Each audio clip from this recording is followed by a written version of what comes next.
guys, I'm Kate. Welcome back to my channel. If you've been following me for a while, you'll know that I am on an 8-month super mega solo road trip of the US and Canada. There are many awesome things about this, but one is that I've recently gotten to meet other author tubers. How freaking cool is that? And in today's video, you will meet one of my absolute favorites. She's one of my favorites to watch, favorite to comment on her videos, favorite to see in my comments, and I just love her, and it was even better meeting her, and I think that's like no better exemplified by the fact that we hung out for 8.5 hours. Y'all, we were only supposed to meet for like lunch and just like, I don't even know. I don't know what it was gonna be. I did not expect it to be 8.5 hours of awesome. And that amazing person is Becca C. Smith. I will link her channel up above and down below. The other thing I want to mention about this video, if you couldn't already guess by the title, is that I've always wanted to get into tarot cards. I find them absolutely fascinating, and actually one of like my bucket list items while I'm on this trip is to get my fortune read while I'm in New Orleans. Several other author tubers that I watch are very into tarot, and one of those people is Becca. So while we were over at her place hanging out for 8.5 hours, we filmed a video on her channel where she gave me my first ever tarot card reading. It was so cool. And also cool were all the people commenting on her video and kind of explaining the cards in a way that neither of us understood them. So for my video, it's also going to be kind of tarot card based, but from definitely a newbie's perspective. And it focuses on some of the writing and life struggles that I've been having and feeling recently. So I decided to kind of run my own experiment with these tarot cards, and I will leave the timestamps down below so you can kind of figure out which portion you're most interested in. But before we get to this very fun experiment, I first had to meet Becca in person. So let's go to that. I'm about to meet Becca! Yay! This is like, yeah, it's stuck at the airport tonight. Which I'm, are you there? Oh, yeah. Hey guys! Hi! I'm with Becca today, and we're going to go over and get some tarot cards, maybe, hopefully. Yeah. Otherwise, we're gonna come up with something else. If they call to you. If they call to me. So, all right, let's go. Yay! Yeah, you want the other one like, gold shower?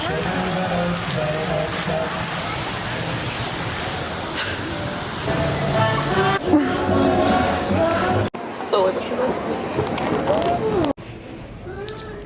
Tarot cards, speak to me. Oh, I see. You can actually make your own runes. My friend Marnie did that, where you just get like, you can get like smooth rocks, or you know, something that usually it helps if they're all the same kind of rocks. Yeah. Because when you're picking them, you're like, oh, yeah, I know what this one is. Yeah. But then you can just use like maybe like one of those silver permanent pens, and you can make your own runes. Like, I don't know. Interesting. What's the difference between an oracle card and a tarot I don't know. card? That's what I'm saying. It wasn't worth the money. This kind of looks like a regular deck of cards. It does. We're both getting it. I do like all of the bags you have in there, by the way. Oh, the Comic-Con bags! Look what I got! I'm so excited. All right, so this is my first ever deck. I already took the plastic out of mine, but I'm gonna She's wait ahead for of her me. because this is her first deck. But there were 2 of them, perfectly. So perfect. Yeah, because she looked it up on her phone, and we got to see some of the cards up close, and oh my god, these are beautiful. So I was like, oh my god, I need to buy it. She's like, there's another one. I'm like, yes! Oh my gosh. Even the cover of the book, right? I know, that's the one that it's actually on here, wasn't it? Yeah. Oh, There, I I'm didn't gonna have even to see zoom in. that. This is so cool. I'm so excited. Moon! Oh yeah. Oh my gosh. Oh, and it's the black cat. I You just said know. that. She was like, I love black cats. Oh my gosh. Ooh, are all the backs like that? I think. Let's find out. So I'm just gonna flip through them, not understanding that I don't. I know. Okay, so I love bats too. Oh crap, you love bats. I have like a bat purse. I just didn't make it yet. Oh, I would have known. I also love dragons. Okay, well. Oh, the aura one's really cool too. That's kind of. There's a lot going on in this one, I feel like. Oh, the moon one. Okay, this is what. Oh, that's since awesome. I'm obsessed with the moon. I'll explain that somewhere in this video. And the sun. Yes. These are amazing. Oh, and they got a book one. What? Reversed, you will fall into a hole. I know. Okay, so they actually have, I like this 3-card reading. It's different than the past, you know, picture and thing. Yeah. First card is the obstacle, center is the focus of the question, and the third card is the outcome. I like that. Okay, so this deck looks like that they explain what every card in so many words it means. Okay. So you can be like, okay, messages, news, information, receiving, something incoming, opportunity. But if you really want to know, like, it'll go into full detail, which means they don't have a reverse. So it really goes into a in-depth, it looks like, explanation of what the card is. But if you do want to just do a quick reading, it looks like you can just look at the top and just go through it. That's nice. Yeah, the ship. That's the travel. Long distance, trade, long-term commitment, commerce. Well, I'll be very excited to see your videos, to see your future readings on these. I can't even believe you found these. Like, that's so crazy. Because I was looking through all those decks and I was all like, meh. And you're like, what about this one? And, like, and she showed me the cover, which the cover, if you can see it, it's kind of like a little lackluster in comparison. But they're like stunning. So I was like, whoa, and that's when I was all like, can I have another one? And she's like, here's another one. Oh my god, that's awesome. Meant to be. Wow, look at that one. I know. Some of these are like scary. Yeah, I mean, like, they're beautiful, but like a little bit like... That's my preferred, a little bit creepy in some ways. Yeah. They feel kind of mystical. Wow.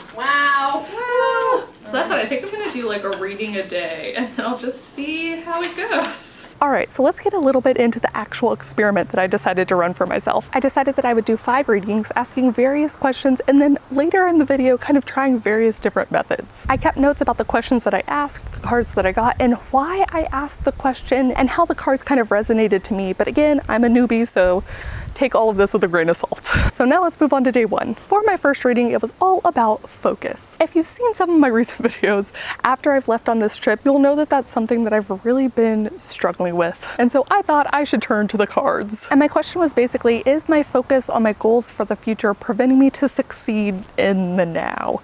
Or some phrasing. I figured the universe got what I meant.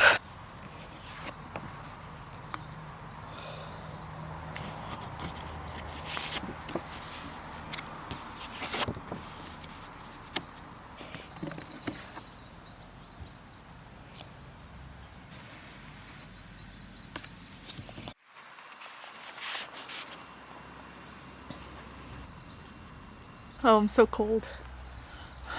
My nose is extra red. I just want to point out how crazy it is that the first card I ever picked and the first deck I ever chose for myself and the first reading I ever gave myself was the frickin' moon card.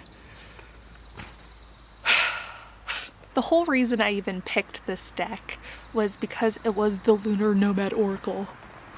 Because it was moon-based, and there's some weird synergy with my life and the moon, and I'm not someone I like to think I'm pretty rational, I'm somewhat grounded, but I think all writers were there's some part of us that's a little bit lofty, a little bit out there, a little bit whatever, and for me that's this connection with the moon. Moon was my first word, ever. And when I was in school, I used to be really super nervous and anxious, and I had a hard time for a chunk of adolescence, a pretty big chunk, and I found that something I could do to ease that was to draw. I'm not a good drawer. Let me just put that out there. But it turned out that I kept drawing the same thing over and over again, and it's actually a symbol that you'll find across a lot of different nations and religions and cultures, really, and it's this sun and moon combined, and I would draw that, and I think it helped because it took my mind off of what I was anxious about, but it was the same thing, the sun and the moon.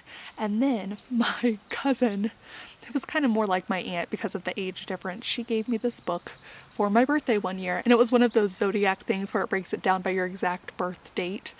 And I did all my friends, I did my family, and I looked at mine, and July 14th, my birth date, the 2 signs or the 2 main planetary objects are the sun and the moon.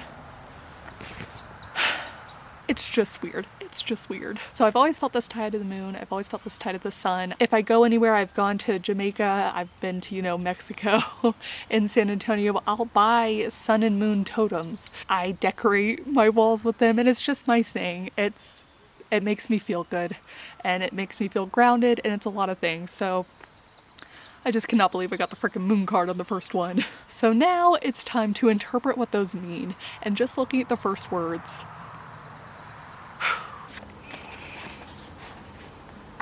the main words that stood out here to me were intuition, art, and imagination. In that regard, I think that the card was trying to tell me that I haven't really been relying on my lunar self. It says that you have to begin trusting in yourself, your creativity, the process, and kind of activating that portion of your brain that's all about discovery. For the key card, the main words that stood out to me were moving forward and the go-ahead solutions. It's about action, falling into the experience, and the omen itself is all about infinite opportunity. Combined, both of those kind of reaffirm my question. I think the more logical solar side of my brain was kind of taking over and kind of tripping me up on all of these technicalities and about a future that may or may not happen. Like, I'm planning for all of these possibilities when I'm not really allowing myself to live in the now and just kind of seeing how that unfolds, giving my all to this moment right here and just kind of letting that be the driving force. But then, what the F is up with the dog?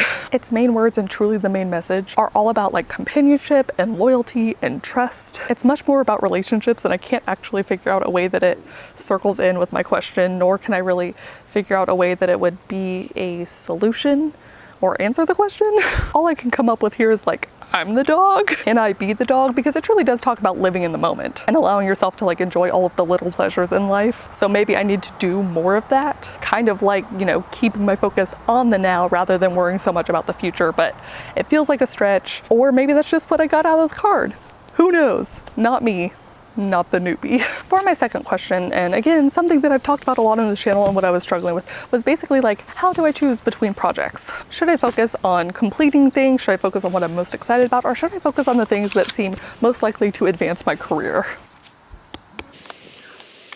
And for the interpretation, I got the fox as the very first card. And its main words are like cunning and masked and two-faced and career. And what I found most interesting about the fox card is that the fox isn't meant to be ill-intentioned or like malicious in any way. It says that the fox takes what he wants because it is there for the taking. But the thing that I got most out of reading the entirety of the card was to think, but to act quickly. It does talk specifically about business ventures, but I personally didn't get as much out of that as you would think given the career-y kind of question. For the bear card, the words that stood out to me were things like strength, authority, nourishment, but also this card is clearly about motherly love and motherly instincts. And then again, I got the freaking dog card. What do you mean? I love dogs. Dogs tend to love me. But how does this help me? I ultimately just don't understand this reading, but I am learning throughout this process. It's what I'm picking up on and what I'm particularly choosing out of each card that allows me some kind of solution. And for this, I found the fox particularly helpful. And not necessarily in the strict career sense, but basically in the like seeing the opportunities and taking advantage of them and not allowing myself to stand in my own way. In my previous video, I talked about this, especially since I wanted to post a whole lot of personal essays and articles, but I had this like mental block, and that specific instance was very much more career focused and kind of purposely being able to start pushing my freelance career in a certain way. And so to have that mental block, I feel like the fox is just telling me to get over it. And by the way, I actually did this whole experiment before then, and that actually, it helped me in some strange way. Thank you, universe. It helped me. I did post the article and I am going to be working on more. For my third reading, my question was, what should I be seeking on this trip?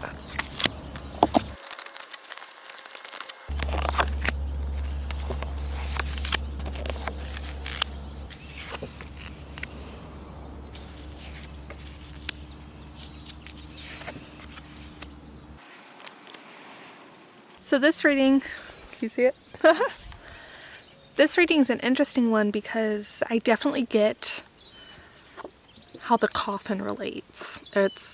I mean, it answered, it kind of, I felt it, okay.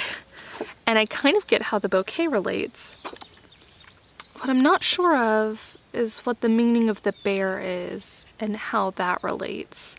And I was thinking in a literal sense, I just got a call from my mom because she's going to be joining me on a trip in a few days. I don't know if the cards will also come literally because the bear is all about like motherly love, and this is the second time I've gotten it, and it's the second time in a row that I've talked with my mom on the phone. I don't know if that's possibly it. I honestly don't know. I don't know. If any of y'all know, comment down below and help me out. Upon upon further reflection, I'm actually not sure how these cards are supposed to be read, like a before, during, and after, or if you kind of just take them all in conjunction and try and find a meaning out of them, but that's what I did. Again, I got the bear card, and then I also got the coffin card, which is all about life change, and that is what I'm keying into here. It's also about things like respite and death and illness, but I'm focusing on the life change because I feel like that's what this trip is. It is a big life change, and I feel like I've changed a lot within the course of this trip, and I feel like I'm going to continue changing a lot after the trip is over. And then finally, the bouquet, which is about things like gifts and offerings and affection and encouragement and happiness and all these freaking positive things, y'all. I feel like the bouquet specifically was helpful because the answer was kind of in connections. The bouquet a lot is about in connecting and kind of letting yourself open up to love and meeting new people. And throughout this trip, I feel like I've made so many connections, not even just with Becca, but like with people that I've met at my hostel in ways that I never could have imagined. I feel like I've really strengthened in those connections, and I've also feel like I've strengthened in a connection with myself and allowing myself to be slightly more open than I ever am. Like everything that I found in this deck, it is exceedingly positive, and I feel like that's definitely here too, even when the cards kind of look a little bit scary. For my fourth reading, I decided to try something new. The one card reading. I did it the way that the book recommended, along with the exact question that was recommended, and including the kind of like mantra to repeat while you're shuffling through the cards, which is basically just like asking your lunar self to be present and come through to the cards. Okay. And the question was, what do I need to know right now? And I got the Clover, which is basically all about luck and new beginnings and opportunity and quick action. This isn't the first time that a reading that I had kind of hit on acting quickly, or at least not my interpretation of it. And it's also not the first time that I've been fortunate with opportunity, and especially creative energy. For all of this to kind of be reiterated isn't only kind of a weird big deal, but also exactly what I needed to hear, which is what I asked the universe. I also love that this card talks about the fairy and the clock in the background, because that's exactly what I first noticed. And something that I think I've heard about tarot is that it's not just what the card says, it's not just about the main words, it's also about what you're specifically drawn to within the card. I don't know the exact reasoning behind this, but there you go. And the meaning of the clock and the fairy is basically to expect the unexpected, and that luck can occur anytime in any way. And that's basically because apparently the fairy has a sense of humor, which you can tell because the clock doesn't actually have any hands. So that's interesting. For the fifth reading, I decided to kind of go classically tarot, or at least the classic interpretation that you see in like books and movies and things like that. And I decided to ask the universe about my future love life. But I decided that the phrasing of this was particularly important. So what I actually asked and what I focused my energy on, what can I do to create or attract the love that I desire? And I got the freaking dog again, but at least this time it makes a little bit more sense because again, the dog was all about relationships in the first place. Then I got lilies, which is about kind of self-care, compassion, retreat, relaxation, peace, process, soul connection. They had a whole lot of words for this one. What I got mostly out of this is that time is my friend and not to rush into anything unnecessarily. And also to self-reflect, which I think is so important in being okay with yourself. And to be happy in a healthy relationship, I think a lot of that is important to be happy with yourself first and foremost. Then the final card I got pathways. The keywords for pathways are things like options and opportunity and crossroads. And a direct quote from this card is that the destination is not important as the journey, which is something that I feel like personally resonated with me, if only because I feel that strongly, and particularly about relationships too. I don't think the end all be all is being with someone, because I've been with and met with lots of wonderful people who have helped me, who have taught me, who we've grown together. And I don't think that whether you stay with that person is the most important thing. It's the journey you both take together and individually. Another way that this card ends on a positive note is that the pathways are supposed to inspire hope and instill wonder. You basically get to choose if this is the path that you want to stay on, this one that you've kind of always known, or if you want to go over and try for a new, exciting, different path. But ultimately the choice is yours, and it also reinforces the idea that what you're seeking is kind of seeking you out too. So now I just have to figure out what it is that I'm seeking. And who knows, maybe it's a dog. Maybe that is what the cards are trying to tell me. All right, that's it for my experiment. I have used the cards since, and I have so enjoyed them. For those of you who don't believe in tarot cards or think they're kind of silly, I get that. I totally waffle on it sometimes too, but it is freaking fun. And I think the most important thing is that there's power in intention and there's power in asking. So even if it's done through the tarot cards and asking of the universe, I think the key here is to kind of focus on why you're asking that question. Why do you want to know the answer? And not only that, but when you get the answer in the form of these tarot cards, what you're keying in on is so important, because of course, a lot of these cards can be interpreted in so many different ways. I think it's reflective of what you're wanting or you're desiring or how you're feeling and how you choose to interpret the cards. And for me, that has illuminated a lot of things and has helped me get past all of these creative slumps that I was feeling and this kind of negative energy that I feel like I was creating for myself, which is not great. It's not a fun place to be in, and I'm glad to be past that now. It sounds like a little bit extra when I put it like that. But basically it's all about introspection. So it's been very helpful for me. I think a lot of these things I kind of already knew. I just needed to let that realization sink in, and the fact that it came in the form of tarot cards and other life events going on just reinforce that. But basically at this point, that means all good things, which is a phrase that I realize I am saying a lot now recently, but I figure that is also a good thing. I'm sorry, I'm done. Please comment down below and let me know if you could ask the universe 2 questions, one writing based and one generally life based. What would you ask? And also, do you have any interest in tarot cards? Please comment down below. I would absolutely love to hear about it. Thank you guys so much for watching. Thank you to Becca C. Smith for being just so amazing. And I will see you all with a new video. Bye. And then she showed me this. This thing is like not wanting to focus. That's okay. There we go. She showed me these. Who's following you? Well, you'll see it. She'll show you. There you go. That's on the blooper. Yeah. Is any of this in focus? Yes, I think. You know, because it was tracking. I was like, oh no. At my age, out of focus is good.